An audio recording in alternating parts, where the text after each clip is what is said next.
A nova física está chegando à conclusão de que existem outras vias de acesso ao conhecimento, além dos métodos da atual ciência.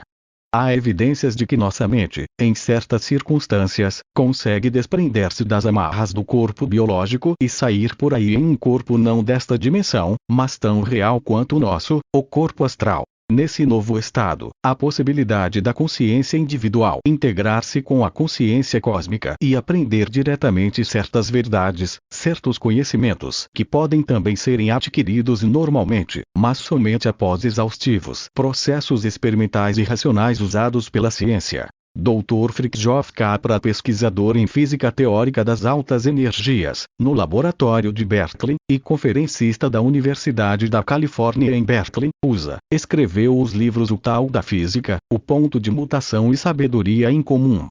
Nestas obras, o eminente físico traça um paralelo importante entre a sabedoria oriental e a moderna física. Ele admite que a exploração do mundo subatômico revelou uma limitação das ideias clássicas da ciência. Considera, aprofundando suas reflexões a este respeito, ser o momento da revisão de seus conceitos básicos.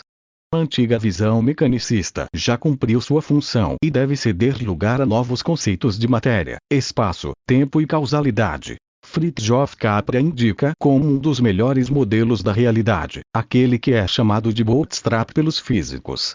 Traduzindo em termos compreensíveis para nós, equivale dizer que a existência de cada objeto, seja um átomo ou uma partícula, está na rigorosa dependência da existência de todos os demais objetos do universo. Qualquer um deles jamais poderia ter realidade própria se todos os objetos não existissem. Há uma identificação com os princípios holísticos nesta assertiva. O modelo proposto pelos físicos resulta do fato dos mesmos, assim como os meditadores do Oriente, terem chegado à mesma conclusão. A matéria em sua constituição básica é simplesmente uma ilusão, ou maya, como dizem os budistas.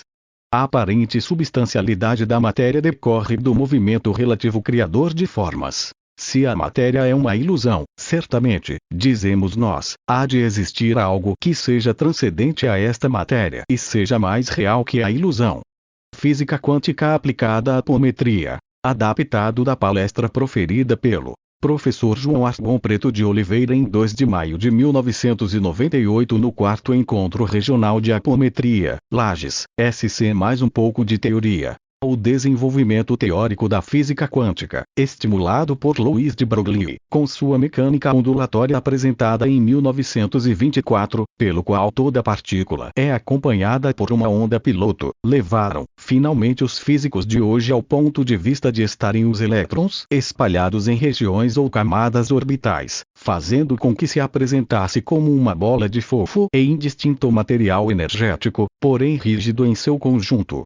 Um núcleo positivo, com elétrons espalhados em regiões ou camadas orbitais, formando uma nuvem em concha. O átomo, interpretado quanticamente, pela química/física, tem os denominados números quânticos em número de 4, que descrevem os estados de um elétron no átomo. 1. As órbitas, cujas localizações são probabilidade eletrônicas, os níveis de incerteza, espalhada pela região onde o elétron pode ser encontrado, formando como se fosse uma crosta, daí o número n ou número de camadas, o principal. 2. O número quântico do momento angular orbital, que caracteriza o número de subcamadas de uma mesma camada, número quântico azimutal.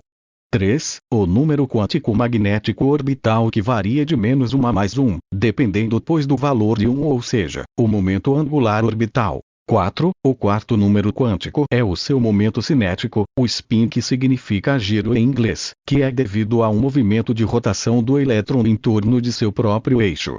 Esse movimento só pode assumir duas orientações. Tem o mesmo sentido da translação e é positivo, ou é contrária à translação e é negativo. Por outro lado, o próprio núcleo do átomo gira em torno de seu eixo, como o Sol, tendo um momento angular. Os momentos cinéticos, a quantidade de número angular, ou spins, são representados por vetores, segmentos de reta orientados, que são perpendiculares à órbita do elétron, sendo voltado para cima quando positivos, e voltado para baixo quando negativo. Tanto o movimento orbital do elétron, como o spin, produzem campos magnéticos independentes.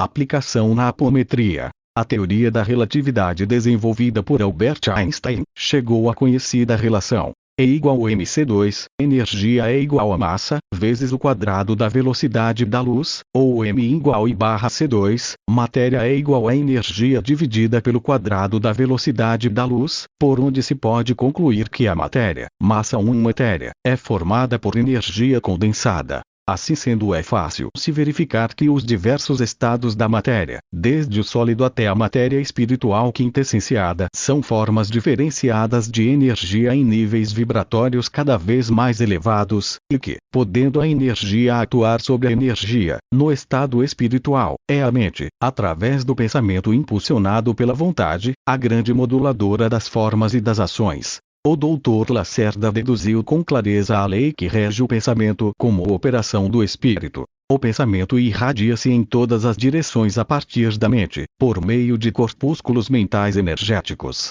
Quando devidamente potencializado através de uma mesa mediúnica e canalizado através de um médium ao mundo espiritual, dado o grande potencial energético do mundo material, poderá ser modulado pelos espíritos do bem, mentores, ética, realizando ações e produzindo efeitos notáveis. O comando do dirigente por meio de pulsos cumulativos de energia cósmica, por ele e pela mesa, atraída e somada às energias vitais do próprio corpo, passa ao plano astral, e, em conformidade com as descobertas e revelações da física quântica, transformadas as frequências vibratórias em massa magnética, atua de maneira decisiva sobre os espíritos a eles dirigida. Uma das primeiras revelações da ação da física quântica no mundo espiritual, nos é relatada pelo Dr. Lacerda em seu livro na página 100, onde a vovó Joaquina, para auxiliar o dirigente, sugere: pois então deu uma inversão no spin dele, um mago extremamente confiante e poderoso. E o mago desmoronou. Mas o que seria a inversão de spin? Temos duas hipóteses para explicar a inversão de spin, cujo conceito já estudamos acima. A primeira, como fez o Dr. Lacerda, modificando o momento angular do spin, fazendo com que seu vetor, que é paralelo ao vetor do spin do núcleo, se incline em relação ao plano de órbita do elétron, e, consequentemente em relação à direção do vetor do núcleo. Consequências: mudança do momento angular ou cinético do elétron, afetando todo o equilíbrio da substância da matéria, por seu efeito sobre o campo magnético do elétron. Resultado: emissão de energia magnética não modulada com dois efeitos. Nas entidades espirituais, perda de energia e portanto de força de atuação. Nas estruturas moldadas, como bases ou aparelhos, dissociação de seus componentes por perda da energia de coesão, ocorrendo desprendimento de faíscas e jatos fotônicos, já observados por médiuns videntes que acompanhavam a operação. 2. A segunda, pela inversão do sentido da rotação dos spins, da metade dos elétrons, fazendo-os ter o mesmo sentido, e, logicamente, do vetor que expressa a sua energia cinética e magnética do átomo. As consequências são similares às relatadas na primeira hipótese, já que os vetores todos passam a ter um só sentido com efeitos devastadores no campo magnético do átomo, da matéria quintessenciada do plano espiritual, como magnificamente Demócrito descreveu. A alma consiste em átomos sutis, lisos e redondos como os do fogo. Usamos por outro lado o salto quântico, que muda o padrão vibratório das entidades, elevando para que as mesmas, em nível mais alto, aceitem em paz, palavras de doutrinação e harmonia para que possam se enquadrar no plano adequado à sua realidade, já que estavam sob forte influência telúrica. Também por meio do salto quântico é possível promover o deslocamento das entidades ao longo do tempo, em especial para regressões ao passado. Mas o que é salto quântico? Salto quântico é mudança de estado brusca de um sistema corpuscular. O sistema passa de um estado a outro, saltando estados intermediários.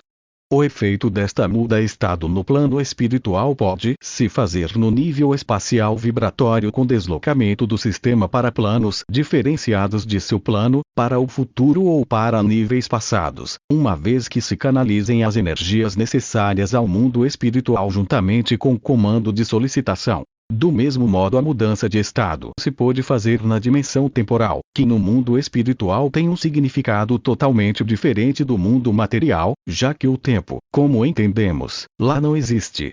O passado e o presente subsistem simultaneamente separados, tão somente por estados vibratórios distintos, daí poder ocorrer o deslocamento de um para os outros mediante pulsos de energia adequadamente conduzidos pelas entidades do bem, que os recebem do mundo material de formas já relatadas. O salto quântico também pode ser entendido como a mudança de órbita dos elétrons, que, quando recebem energia, saltam para a órbita imediatamente mais externa e, quando necessariamente retornam à sua órbita original, emitem a energia recebida na forma de fótons, luz, energia radiante, energia eletromagnética, ETC, dependendo da substância emissora.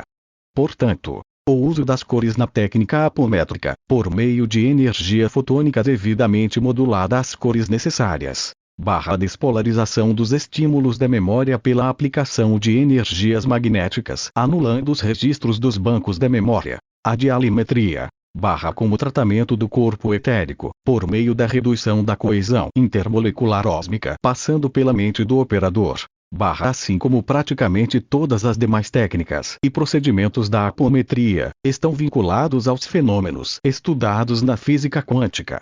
Mas como? Pela emissão de energia a partir dos organismos dos médiums e do dirigente, que, recebendo a energia cósmica qual altera as órbitas de seus elétrons que, ao retornarem, emitem energia modulada pela mente aos fins específicos, e somando as suas próprias energias vitais, remetem a um mundo espiritual, um caudal de forças físicas e mentais de incomensurável valor. Não nos é possível medir a realidade dos efeitos destas energias no mundo maior, cuja constituição, sendo totalmente metal/energética, escapa dos limites de nossa percepção material. Somente sabemos da eficiência de sua atuação através dos médiums nas suas diversas manifestações de intermediação entre os dois mundos. Concluindo, a apometria inegavelmente está na vanguarda da doutrina espírita.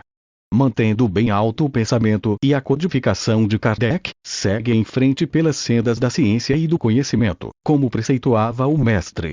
Assim, nos dias atuais, podemos dizer que a apometria e a física quântica se confundem no estudo e aplicação dos limites da matéria, lá onde o material e o espiritual se confundem, lá onde a matéria feita energia e a energia feita espírito convivem em perfeita harmonia e interação. A bela conclusão do pensamento de Demócrito, 400 AC, quando diz que a alma consiste em átomos sutis, lisos e redondos, como os do fogo, já antevia o quarto estado da matéria, o plasma, na antecâmara do mundo espiritual. O físico dos tempos atuais, nas suas pesquisas da constituição mais íntima da matéria, no microcosmo mais profundo da substância, atônito, está descobrindo energias inimagináveis cuja atuação contrária, frequentemente, a todas as previsões e teorias laboriosamente edificadas, e vê-se obrigado a se render às maravilhas da criação e aceitar a existência de uma mente superior que pensa e ordena o universo no seu aparente caos.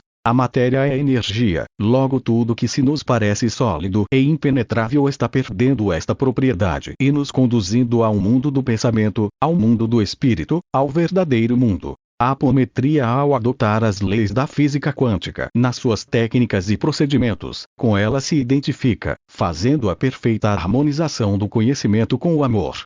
A dicotomia inefável que leva à evolução, consagrando o pensamento vivo do Mestre do Amor, Jesus, o Cristo. Pergunta: 13 de outubro de 1997. Em São Paulo, estamos recém começando os trabalhos de apometria e temos dúvidas principalmente em como começar na área de estudos e o quanto de sucesso nós vamos alcançar em quanto tempo.